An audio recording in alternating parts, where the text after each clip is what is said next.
అసలు ఈ ఫోన్లు ఏంటో ఏంటో ఇలాగే ఉంటుంది. స్ట్రైట్గా చెప్తున్నా, బ్రతకాలి అంటే కనుక పొగరబోతులు బతుకు. 100కి 100%. ఎందుకంటే నాకు ఫోన్ వచ్చింది. ఫోన్ మాట్లాడినప్పుడు ఒక ఎక్స్ అనే పర్సన్ ఆడు కూడా ఈ వీడియో చూస్తూ ఉంటాడు. ఆడికే చెప్తున్నా, ఆడితో పాటు ఇది మనందరికీ కూడా ఒక లెసన్.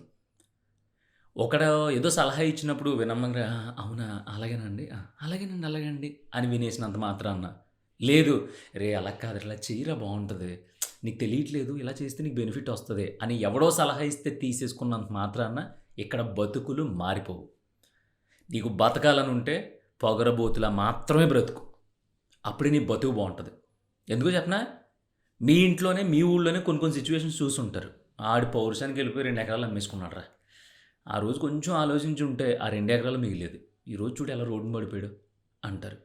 అలాంటి చోట పౌరుషానికి వెళ్ళి లక్షల కోట్లు విలువ చేసే పొలాల్ని ఆస్తుల్ని అమ్మేసుకుని మాట పడకుండా బ్రతికిన వాళ్ళు చాలామంది ఉన్నారు కదా. మీ ఇంట్లో మీ నాన్నగారు అవ్వచ్చు, లేదంటే నువ్వే అవ్వచ్చు. అలాంటి పౌరుషాన్ని బ్రతకడంలో చూపించు. ఆస్తులు అమ్మేసుకోవటాల్లో, తొడగొట్టి సవాల్ చేయటాల్లో, పందు వేసి పోతే పోయింది అనడంలో కాదు, బతకడంలో చూపించు. అర్థం కాలేదు కదా. ఎవడి దగ్గర సలహాలు తీసుకోకు, ఎవడికి సలహాలు ఇవ్వకు. ఎందుకంటే ఇప్పుడు నువ్వు సలహా చెప్పినంతసేపు అవతలోడి ఫీలింగ్ ఏంటో తెలిసి పైన అవునా ఏం భలే చెప్తున్నావు అంటాడు, లోపల మాత్రం అబ్బొక్కలే ఈడు మనకు సలహాలు చెప్తున్నాడు, మామూలుగా ఈడే చూసుకోలేడు మనకు చెప్తున్నాడు అనేది అది ఇన్నర్ ఫీలింగ్. అందుకని ఎప్పుడైనా సరే సలహాలు చెప్పినప్పుడు అవతలోడు యాటిట్యూడ్ ఎలా ఉంటుంది అనేది నీకు తెలియదు. పైకి నవ్వాడు అనుకో, బాగా వింటున్నాడు అనుకుంటూ, కానీ లోపల ఏం జరుగుతుంది నీకు తెలియదు కదా. ఎవరి దగ్గర నుంచి సలహా తీసుకున్నప్పుడు కూడా అవసరం లేదు నీకు సలహాలు. ఎందుకంటే నువ్వు ఒకలా పని చేస్తావు, నీ వర్కింగ్ స్టైల్ వేరేగా ఉంటుంది, అవతలోడు ఒకలా చెప్తాడు. మరి ఆడి దగ్గర సలహా నీకెలా పని చేస్తుంది? నాకేం అవసరం లేదని చెప్పి డైరెక్ట్గా నాకు అవసరం లేదు బాయ్ అని చెప్పేసావు అనుకో, అందరూ నేను పొగరబోతా అంటారు. ఆడికి ఎందుకురా చెప్తారు, ఆడి చెప్పిన ఎండం అవసరం ఆడితో మనకు అంటారు. అలా నువ్వు పౌరుషంగా బ్రతకడం మొదలుపెట్టినప్పుడు నువ్వు ఎవరినన్నా అడగాలంటే నీకు నామోషి వస్తుంది. నువ్వు ఎవరి దగ్గరైనా చెయ్యి చాపాలంటే నీ పౌరుషం ఒప్పుకోదు. సో ఇలా నీకు ఒక యాటిట్యూడ్ బిల్డ్ అయినప్పుడు నువ్వేం చేస్తావు?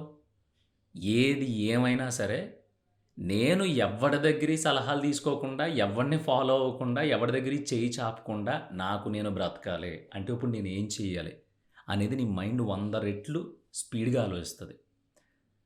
ఇలా కాకుండా కనిపించినోడు ప్రతి ఒక్కడిని ఏం చేస్తే బాగుంటుందంటో, ఎలా అయితే బాగుంటుందంటో ఇలా అడుగుతూ వెళ్ళిపోయి నీకంటూ ఒక చీమంత పౌరుషం కూడా లేకుండా బ్రతికేసావు అనుకో, మన బ్రతుకు ఇప్పుడు సలహాల మీద, సలహాలు ఇవ్వడం మీద, లేదంటే దాని మీద దీని మీద గడిచిపోతూ ఉంటుంది. వద్దయన్నీ.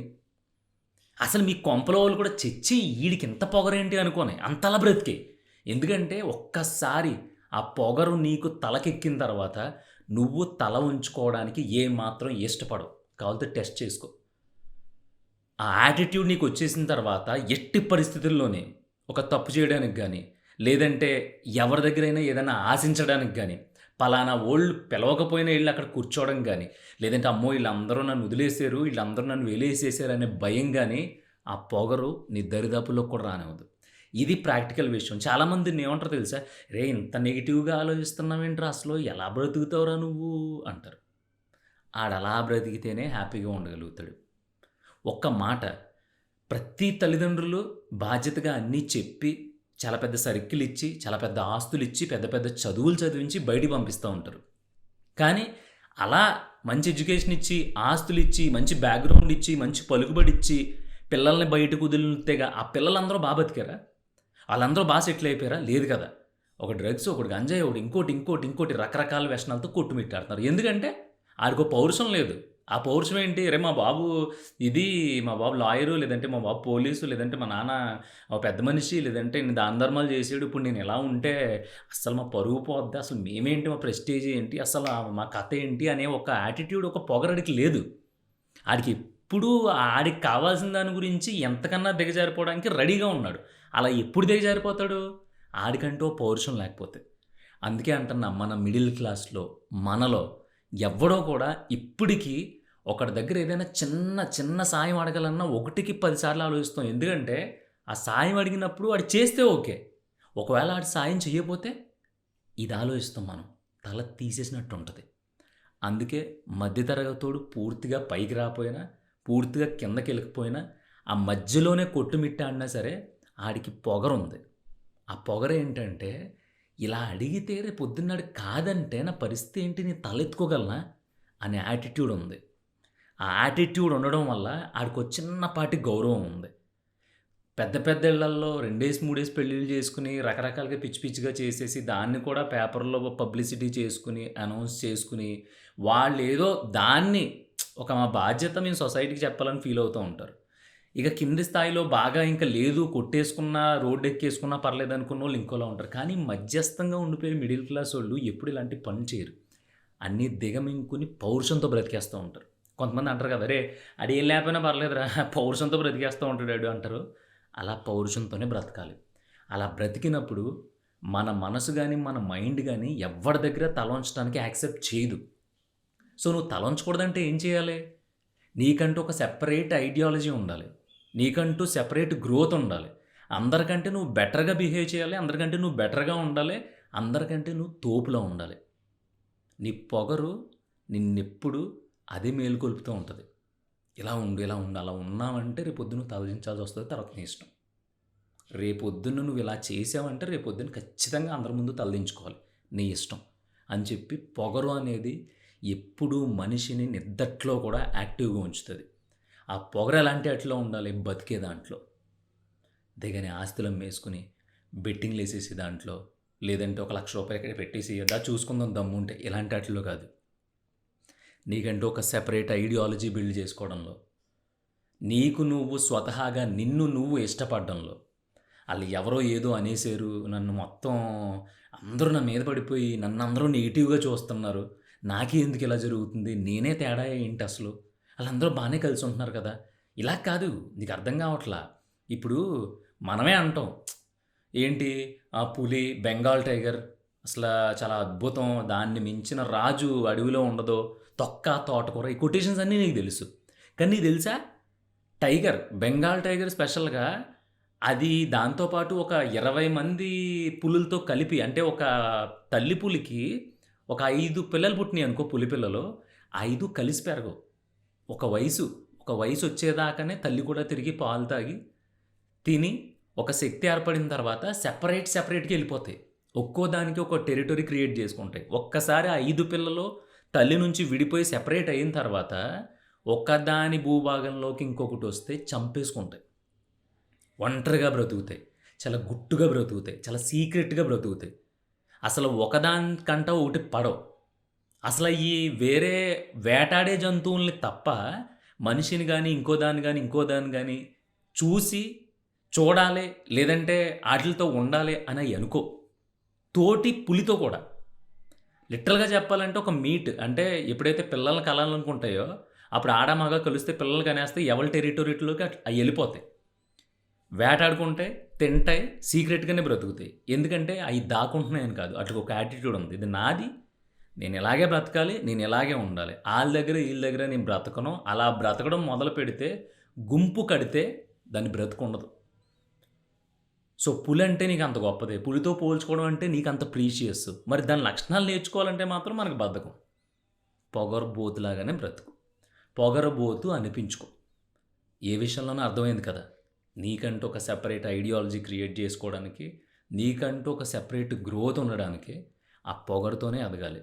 ఆ పొగరుతో ఎదగడం మొదలుపెట్టినప్పుడు మాత్రమే నీ బాధ్యతలన్నీ తెలుస్తాయి. అసలు మనం సిగ్గొదిలేసి లేదంటే రేపొద్దున్న ఓడిపోతే, లేదు రేపొద్దున్న ఖచ్చితంగా మనం ఇయన్నీ పోగొట్టేసుకొని రోడ్డు మీదకొస్తే అయ్యబాబోయ్! ఇంకేమన్నా ఉందా? అనే భయాన్ని కూడా నీకా పొగరే ఇస్తది. ఎవ్వరు ఏమనుకున్నా పర్లా. ఎందుకంటే లోపల మనిషి ప్రవర్తన ఒకలా ఉంటది. బయటకి ఒకలా ఉంటది. లోపల అందరూ పొగరుతోనే ఉంటారు. కానీ బయటికి మాత్రం వినయం, విధేయత, చేతులు కట్టుకోవడం, బాచి పట్టేసి కూర్చోవడం, రకరకాలుగా యాక్ట్ చేస్తూ ఉంటారు. అలాంటి యాక్ట్ చేయాల్సిన అవసరం మనకు లేదు. మనల్ని అర్థం చేసుకొని, మనల్ని నిజంగానే కాదురా ఈడిదొక పర్పస్ ఉంది అని నమ్మినోడు మనతో ఉంటాడు. ఆడు ఇంట్లోడైనా, బయటోడైనా. లేదు ఈడికి ఒళ్ళంతా తిమ్మిరే, ఒళ్ళంతా కొవ్వే, ఒళ్ళంతా పొగరే అనుకున్నారనుకో హ్యాపీగా ఆళ్ళకి మనకి కనెక్షన్స్ కట్ అయిపోతే దరిద్రం వదిలిపోద్ది అక్కడితో. నేనేమంటున్నా అంటే నటించొద్దు. నువ్వు ఎలా అయితే లోపల బిహేవ్ చేస్తున్నావో అలాగే బ్రతుకు. ఫస్ట్ నువ్వు హ్యాపీగా ఉంటావు. నువ్వు హ్యాపీగా లేనంత వరకు నువ్వు ఎంత సంపాదించినా, ఏం చేసినా, ఎంత దొల్లినా సరే జీవిత చరమాంకం అంటారు కదా! అక్కడికెళ్ళిన తర్వాత పీస్ లేకుండా పోతాం. ఇంత కష్టపడి ఇంత చేసింది దేనికి? మనకు కావాల్సినట్టు, మనకు నచ్చినట్టు బ్రతకడానికి. సో, ప్రతి ఒక్కడు ఆడికి నచ్చినట్టు బ్రతికితే పొగరనే అంటారు. దానికి ఎగ్జాంపుల్ ఒక 'ఆర్‌జీవి' కావచ్చు, ఒక 'పూరి జగన్నాథ్' కావచ్చు, లేదంటే ఇంకొకళ్ళు కావచ్చు, ఇంకొకళ్ళు కావచ్చు, ఇంకొకళ్ళు కావచ్చు చాలామందున్నారు. ఇక్కడ సొసైటీకి పొగరుగా బ్రతికేవాడు నచ్చడు. అలా కాకుండా నక్క వినయం ప్రదర్శించి చెప్పండి. అవునా? అయ్య బాబోయ్! చాలా బావుందండి నేను ఇప్పటిదాకా వినలేదు అని పైకని ఈడు మామూలుగా ఈడికి మొలతాడెట్టుకోవడం రాదు గానీ, ఈడు కూడా మనకు చెప్తున్నాడు. కర్మ ఏం చేత్తాం సరే, ఈ టైం బావుంది చెప్తున్నాడు. ఓ 10 నిమిషాలు వినేత్తే ఈడు అటు పోతాడు, దరిద్రం వదిలిపోద్దిరా బాబు అనుకుంటాడు. ఇది ఈడి ఇన్నర్ ఫీలింగ్. నువ్వు ఇలా ఇన్నర్ ఫీలింగ్ ఫీల్ అయ్యే బదులు, గురువు మనకి ఇయన్నీ ఎక్కువలే గానీ, సరే నీ పని నువ్వు చూసుకో, నా పని నేను చూసుకుంటాను అనేసావనుకో, అయిపోయింది. నువ్వెందుకన్నావు వాడిని తీసి పడేయలా. అయన్నీ ఇనేంత ఓపిక నీకు లేదు, ఇనేంత టైం నీకు లేదు. నువ్వు చెప్పేసావు వాడికి. అర్థం చేసుకుంటే అదృష్టవంతుడు. అర్థం చేసుకోలేదనుకో ఆడెవడో, నువ్వెవడో. అలా నీకు మెల్లమెల్లగా, మెల్లమెల్లగా, మెల్లమెల్లగా ఫిల్టర్ అయిపోయి ఖచ్చితంగా ఒకడో, ఇద్దరో, ముగ్గురో మిగులుతారు. ఆళ్ళేంటి నువ్వు ఏమన్నా సరే నిన్ను ఇన్నర్‌గా అర్థం చేసుకునేవాళ్ళు. ఆ ముగ్గురితోని నువ్వు హ్యాపీగా ఉంటావు. అంతేగాని నటించి, చేతులు కట్టుకుని, అందరూ కనిపించగానే వినయంగా ఒదిగిపోయి, ఇలా బిహేవ్ చేసి నువ్వు 100 మందిని పోగేసుకున్నా, ఆ 100 మంది దగ్గర నువ్వు జీవితాంతం అదే వినయం ప్రదర్శించాలి. పొగరు అనే కాన్సెప్ట్ ఒక్క పాయింట్‌లో కనిపించినా సరే, ఆళ్ళందరూ నిన్ను మధ్యలో ఏసి కుమ్మేస్తారనమాట మానసికంగా. ఈడేంట్రా ఉన్నట్టుండి ఇలా అయిపోయాడు, ఈడేంట్రా ఇలా అయిపోయాడు, ఈడేంట్రా ఇది. ఏదో వ్యాధి వచ్చేసినట్టు మనకి. అందుకే ఆ పొగరు అనే వ్యాధిని ఫస్ట్ నుంచే అలవాటు చేసేసుకో. మంచిగా హానెస్ట్‌గా ఉండే పీపుల్ గ్యాదర్ అవుతారు నీతో. ఆడు ఒకడా, ఇద్దరా, ముగ్గురా, నలుగురా వాటెవర్ ఇట్ ఈస్. ఇది మాత్రం నిజం. అందుకే టైటిల్ పెట్టా. పొగరుబోతులా బ్రతుకు. ఏం తప్పు లేదు. ఆ పొగరు అనేది ఏదైతే ఉందో అది నిన్ను ఎప్పుడూ కూడా యాక్టివ్‌గా ఉంచుతది. ఎప్పుడూ కూడా నువ్వు దిగజారకు. నువ్విది, నువ్విలా ఉండు, నువ్విలా చెయ్యి, నువ్వింకా కష్టపడు, నువ్వింకా పరిగెట్టు. అసలు నీ ఇక్కందేముంది బాసు అని నీ పొగరు నీకు చెప్తూ ఉంటది. ఎందుకంటే నేను ఫాలో అయ్యేదది.